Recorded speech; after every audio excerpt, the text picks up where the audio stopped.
শীত পেরিয়ে গেছে, বসন্ত এসে গেছে, আর বসন্ত রঙে রঙিন হয়ে আমরা খেলবো হোলি। তাই হোলির দিনে একটু মিষ্টিমুখ তো দরকার, তাই না?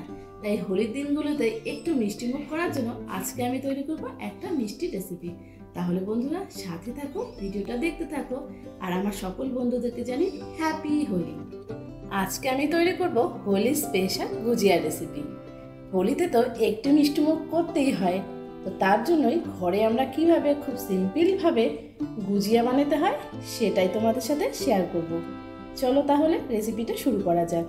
এখানে আমি নিয়ে নিয়েছি 500 গ্রাম মতো ময়দা আর 1 চামচ মতো ঘি দিয়ে দিলাম। তো আমি এখানে 2 চামচ মতো ঘি ব্যবহার করেছি, আমি আরও ঘি দেবো। আগে একটু ভালোভাবে মেখে নেই, তারপর দিয়ে দেবো। প্রথমে 2 চামচ মতো ঘি দিয়েছিলাম, পরে আবারও 1 চামচ দিয়ে দিচ্ছি।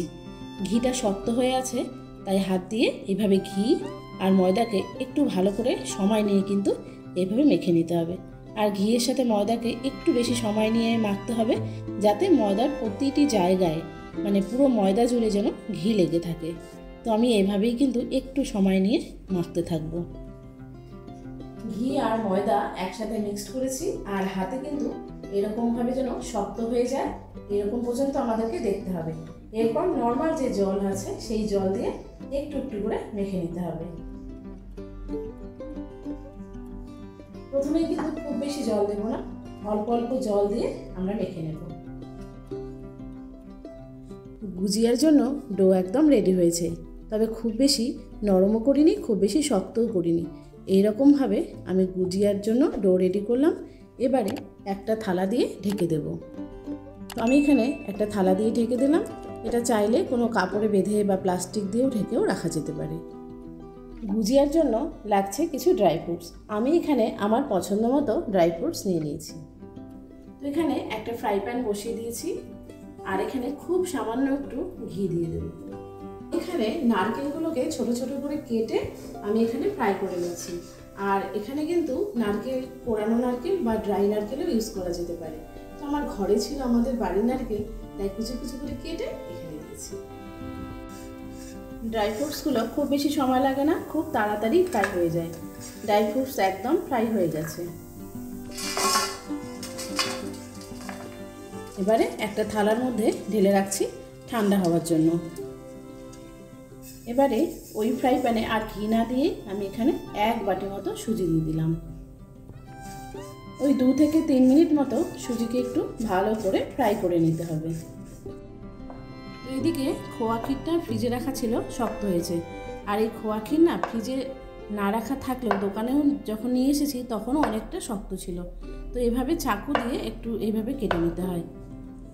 তো আমি এখানে 200 গ্রাম মতো খোয়া ক্ষীর নিয়েছি, খুবই শক্ত, তাই একটু ছোটো ছোটো করে কেটে নিয়ে তারপর কিন্তু এটা কড়াইয়ে দিতে হয়। আমাদের সুজিটাও ফ্রাই করে নিয়েছি, সুজিটা ফ্রাই করা হয়েছে। আমার ড্রাই ফ্রুটসগুলো ঠান্ডা হয়েছে, খুব বেশি হয়নি, আর সুজিটা গরম আছে। একটু ঠান্ডা হয়ে গেলে এই ড্রাই ফ্রুটস আর সুজিকে আমি মিক্সার গ্রাইন্ডারে একটুখানি ঘুরিয়ে নেব।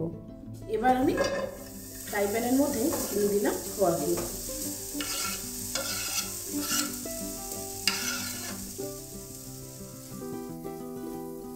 খোয়া ক্ষীরগুলো কিন্তু অনেকটাই মেল্ট হয়ে এসছে। ধরতে গেলে আমাদের পুরির জন্য খোয়া ক্ষীর প্রায় রেডি। এবার আমরা এখানে ড্রাই ফ্রুটসগুলো অ্যাড করব। ক্ষীরটা প্রায় মেল্ট হয়ে এসছে, আর এই সময় আমি যে ড্রাই ফ্রুটস আর সুজিটাকে একটু মিক্সার গ্রাইন্ডারে ঘুরিয়ে নিলাম। কারণ কি, এই ড্রাই ফ্রুটসটা না অনেক সময় মুখে লেগে থাকে, শক্ত শক্ত লাগে, তো অনেকে পছন্দ করে না, তো তার জন্য এইভাবে করে নিলাম। এখন লো ফ্লেমে দিয়ে এটাকে একটু নাড়াচাড়া করতে হবে, আর হাই ফ্লেমে কিন্তু একদমই দেওয়া যাবে না, তাহলে কিন্তু এর যে পুরটা সেটা কিন্তু পুড়ে যাবে। মানে এখানে দিয়ে দিচ্ছি চিনির গুঁড়ো। আসলে সব জিনিস তো দেওয়া হয়েছে, আর আসল জিনিসটাই কিন্তু পড়ে রয়েছে। আর এখানে দিয়ে দিলাম চিনির গুঁড়ো, কারণ চিনিটা গোটা গোটা থাকলে মুখে লাগবে, তাই আমি একটু গুঁড়ো করে দিলাম। এবারে আর কিছুই নাই, সব কিছুকে খুব ভালোভাবে কিন্তু আমরা মিশিয়ে নেব, তাহলেই আমাদের ডোটা রেডি হয়ে যাবে। আসলে ডোটা যতটা টেস্টি হবে, গুজিয়ার টেস্টটাও তো ততটাই ভালো হবে। লো ফ্লেমে 5 থেকে 7 মিনিট আমি এইভাবে একটু নাড়াচাড়া করে নিলাম। আর সমস্ত কিছু আমাদের দিয়ে দেওয়া হয়েছে, আর আমাদের গুজিয়ার জন্য পুরটাও রেডি হয়েছে। এবারে এটাকে আমরা ঠান্ডা করে নেব।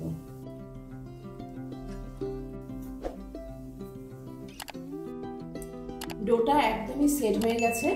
এখন এখান থেকে লেচি কেটে কেটে বেলে নিতে হবে। আমার এরকম সেলফের উপরে কাজ করতে সুবিধা হয় বলে আমি কিন্তু এই কিচেন সেলফের উপরেই এটাকে বেলে নিচ্ছি। তার আগে অবশ্য জায়গাটাকে পরিষ্কার করে মুছে নিয়েছি। তো এটাকে কিন্তু কখনোই খুব বেশি পাতলা করে বেলা যাবে না, একটু মোটা করে বেলতে হবে। পাতলা করে বেললে কি হয়, এটা যখন আমরা ফ্রাই করব তখন কিন্তু ফেটে যাওয়ার সম্ভাবনা থাকে। এই যে আমি কিন্তু এটাকে এরকমই একটু মোটা রেখেছি, খুব বেশি পাতলা করিনি। এবারে বাকি যতগুলো আছে সবগুলোকেই বেলে নেব। গুজিয়া বানানোর জন্য আমি একটা এই ধরনের মোল্ড ব্যবহার করছি, এগুলো বাজারে কিনতেই পাওয়া যায়। তো এবারে আমি এখান থেকে একটা নিয়ে নিলাম, আমি একটু বড় করেই করেছি। তারপর যে পুরটা আমরা বানিয়েছি সেটা এখানে দিয়ে দিলাম। তো একটু বেশি করে কিন্তু দিতে হবে, কারণ একটু বেশি করে না দিলে কিন্তু খাওয়ার সময় অতটা টেস্ট লাগবে না, তাই জন্যই একটু বেশি করে দিতে হবে। তো তারপর এটাকে জাস্ট আমি জল লাগিয়ে দিলাম। এবারে এইভাবে চাপা দিয়ে নিলাম। আমি একটু বড় করেই করেছি যাতে এটাকে ছেঁড়ার সময় কোনো অসুবিধে না হয়। তো দেখো কথা বলতে বলতে আমার কতগুলো রেডি করা হয়ে গেছে, আবার বাকি যেটা ছিল সেটাকে এইভাবে রেডি করে নিচ্ছি।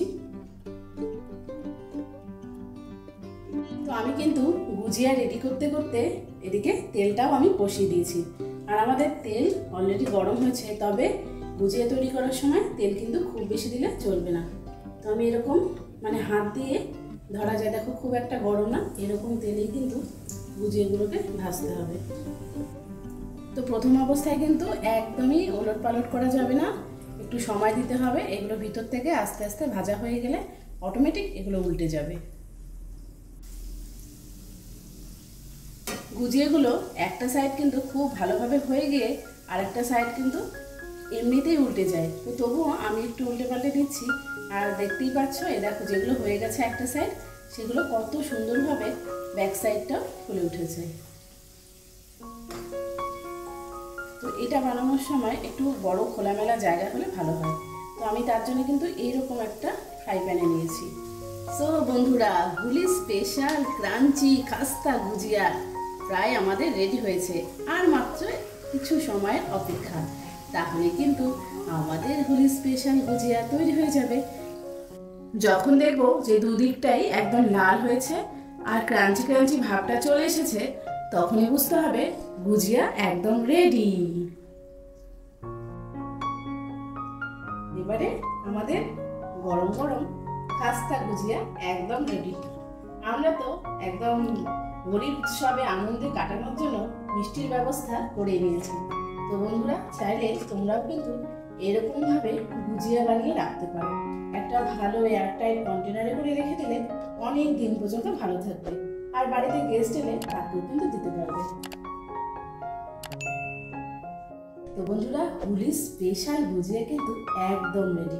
আর দেখলে তো কত সহজেই তৈরি করে নেওয়া যায়। তাই তোমরাও কিন্তু তৈরি করতেই পারো এই রকমের গুজিয়ার রেসিপি। হ্যাপি হোলি।